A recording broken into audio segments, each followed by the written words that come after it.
அனைவருக்குமே வணக்கம். சற்று முன் கிடைத்திருக்கக்கூடிய ஒரு மிக மிக முக்கியமான செய்தி ஒன்று வெளியாகியுள்ளது.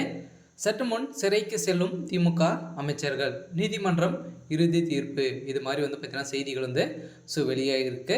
இப்போ பார்த்தீங்கன்னா உயர்நீதிமன்றம் பார்த்தீங்கன்னா தாமாக முன் நீதிபதி ஆனந்த வெங்கடேஷ் அவர்கள் பார்த்தீங்கன்னா சொத்து குவிப்பில் வழக்கில் சிக்கிய திமுகவை சேர்ந்த அமைச்சர்களும் சிக்கன அனைத்து அமைச்சர்களும் பார்த்தீங்கன்னா இப்போ அவருடைய வழக்குகளை அனைத்தையுமே எடுத்து தாமாக விசாரணைக்கு எடுத்துக்கொள்வதாக பார்த்தீங்கன்னா இப்போ நீதிமன்றம் போட்ட இறுதி தீர்ப்பால் தான் திமுகவை சேர்ந்த ஒரு 7 அமைச்சர்கள் பார்த்தீங்கன்னா இப்போ சிறைக்கு செல்வார்கள் அப்படின்ற மாதிரி பார்த்தீங்கன்னா செய்தி வெளியாகிருக்கு. இதில் பார்த்தீங்கன்னா யாரெல்லாம் சிறைக்கு செல்ல போகிறாங்க அப்படின்றத தொடர்ந்து வீடியோவில் பார்க்கலாம். அதுக்கு முன்னாடி நம்ம சேனலுக்கு இப்போ தான் நீங்கள் முதல் முறையாக வந்திருக்கீங்க அப்படின்னா மறக்காமல் நம்மளுடைய சேனல் சப்ஸ்கிரைப் பண்ணி சப்போர்ட் பண்ணுங்கள்.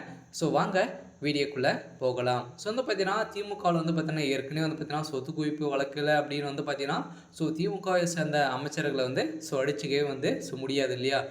யாராக பார்த்தாலும் பார்த்தீங்கன்னா ஊழல் செய்த ஒரு மன்னன் என்றாலே திமுகவது ஆட்சி தான் அப்படின்ற மாதிரி பேசப்பட்டு வருகின்ற நிலையில் தான் பார்த்தீங்கன்னா திமுகவில் முக்கிய புள்ளியாக இருக்கக்கூடியவர் பார்த்தீங்கன்னா ஒரு மூத்த அமைச்சராக இருக்கக்கூடியது அமைச்சர் துரைமுருகன். அமைச்சர் துரைமுருகன் அவர்களே பார்த்தீங்கன்னா சொத்து குவிப்பில் வழக்கில் பார்த்தீங்கன்னா மணல் கொள்ளையில் ஒரு 10,000 கோடி ஊழல் சிக்கியிருக்காரு அப்படின்ற மாதிரி ஏற்கனவே பார்த்தீங்கன்னா திமுகவை சேர்ந்த நிர்வாகிகளே ஒரு தகுந்த வீடியோ ஆதாரமும் வெளியிட்டு இருந்தார்.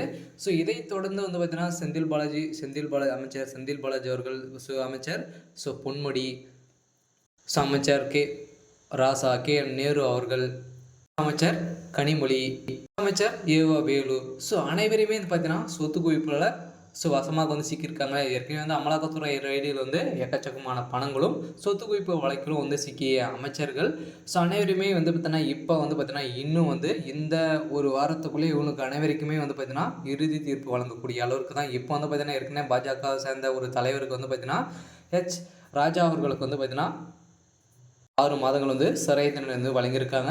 இதை தொடர்ந்து தான் திமுகவுடைய அமைச்சர்களும் சிறைக்கு செல்லக்கூடிய அளவிற்கு தான் இப்போ பார்த்தீங்கன்னா நடந்திருக்கு.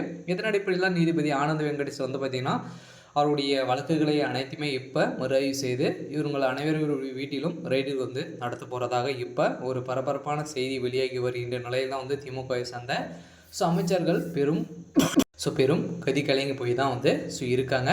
இதை தொடர்ந்து தான் திமுகவுடைய அமைச்சகம் பார்த்தீங்கன்னா சிறைக்கு சென்றாங்க அப்படின்னா திமுகவுடைய ஆட்சி நிலைக்குமா அப்படின்றது தான் பெரிய கேள்விக்குறியாக இருந்தாலும் முதல்வர் ஸ்டாலின் அவர்களுக்கு தான் ஒரு மிகப்பெரிய இடியாக எழுந்திருக்கு இல்லையா. ஏற்கனவே பார்த்தீங்கன்னா திமுகவே ஒரு பிரச்சனையெல்லாம் போயிருக்கு. இருந்தாலும் திமுக அமைச்சர்கள் சிறையில் அடைக்கப்பட்டாங்க அப்படின்னா திமுகவுக்கு ஒரு மிகப்பெரிய கேள்விக்குறியாக தான் இருக்கும். இருந்தாலும் என்ன நடக்க போகுது அப்படின்றத வெயிட் பண்ணி பார்க்கலாம்.